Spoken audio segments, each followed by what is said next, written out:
देखिए, जो हमारे वकील हैं या जो एप्लीकेंट हैं उनके वकील, उसको पढ़कर हमारे कानूनविद लोग उस पर समीक्षा करके ही बोलेंगे। बिना जजमेंट पढ़े बोलना उचित नहीं।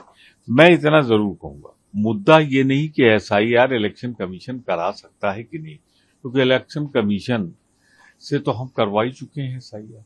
लेकिन एसआईआर होता था 4 साल। ज्ञानेश कुमार की तरह मुख्य चुनाव आयुक्त की तरफ 4 महीने, 5 महीने, 6 महीने में चुनाव के ठीक पहले बिहार में, बंगाल में, उत्तर प्रदेश में हो ही नहीं सकता।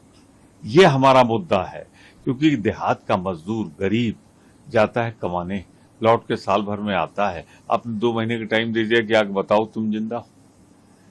सवाल ये, लाखों लोग जो कट गए थे उस पर अपील हुई, 6,000 लोग तो उनमें वैलिड मान लिए गए, और जिनका अभी अपील का फैसला नहीं आया वो वैलिड हो जाएंगे, तो उनका क्या होगा। और इसीलिए तो हमने राज्यसभा में इनके खिलाफ प्रस्ताव लाए, वहां विस्तार से बताएंगे इस पे चर्चा।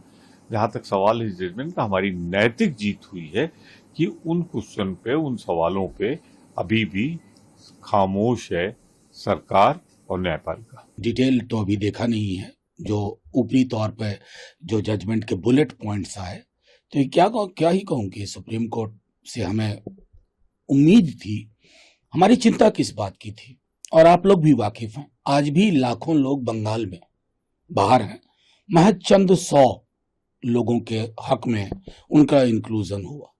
हमारी इंक्लूजन के बदले एक्सक्लूजन को लेकर के हमारा केंद्रीय सवाल था। हमने इलेक्शन कमीशन के अधिकार को चुनौती नहीं दी थी। खैर, अब माननीय सर्वोच्च न्यायालय ने ये कहा है, तो डिटेल देखते हैं और क्या कहें, इसमें और कुछ कहने को बचता नहीं। लेकिन सर, एसआई सवाल उठाती रही है, और पश्चिम बंगाल में भी जब हुआ तब भी वहां पर जो मुख्य विपक्षी पार्टी अभी जो है, जो उस समय सत्ता में थी, उसने सवाल उठाया।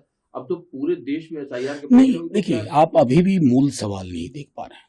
बंगाल में जो लाखों लोग येट टू बी क्लियर्ड, जिनके बारे में माननीय सर्वोच्च न्यायालय की ही एक न्यायाधीश ने कहा था, इस बार नहीं तो अगली बार वोट दें।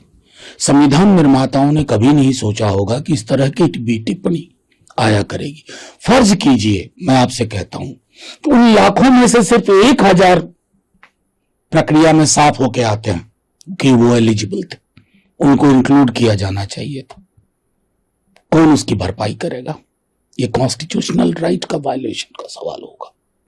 मेरी चिंता उस बात से, इलेक्शन कमीशन के अधिकार में है या नहीं, इस पर तो सवाल ही नहीं था। सवाल था ये जो ब्लेटेंट एक्सक्लूजन का मामला है, उस पर अभी भी कुछ साफ नहीं दिखा। सर, लेकिन प्रक्रिया में खामी है और पूरे देश में ये प्रक्रिया होनी है, तो ये तो फिर जो विपक्ष की पार्टियां सवाल उठा रही, एक चैलेंज तो है ही ना। फिर क्या कहा जाए, सर्वोच्च न्यायालय से आया है, एक बार विपक्ष के पास सारी पार्टियां बैठेंगी और उसके बाद देखेंगे कि क्या हम न्यायालय से कुछ अन्य पहलुओं पे अलग से निर्देश की। सर्वोच्च न्यायालय के फैसले ने एक बार फिर साफ कर दिया कि लोकतंत्र को मजबूत करने और मतदाता सूची को पारदर्शी करने के लिए चुनाव आयोग को संवैधानिक अधिकार प्राप्त है। ये कौन कह रहा है? देश का सर्वोच्च न्यायालय कह रहा। मतदाता सूची शुद्धिकरण, ये एक सबसे बड़ी जरूरत है।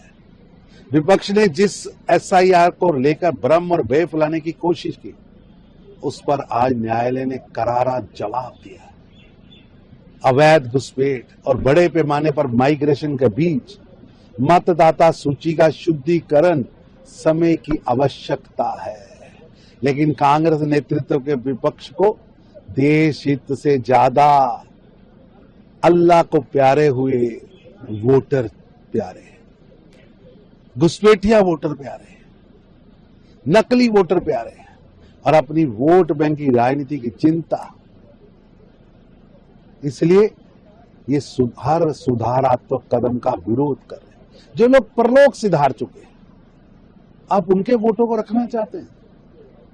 कांग्रेस और इंडी गठबंधन ने बिना तथ्यों के चुनाव आयोग जैसी संवैधानिक संस्थाओं की विश्वसनीयता पर हमला किया है। आज सुप्रीम कोर्ट के निर्णय ने साबित कर दिया कि विपक्ष का पूरा अभियान केवल राजनीतिक भ्रम फैलाने और लोकतांत्रिक संस्थाओं को बदनाम करने का कुप्रयास था।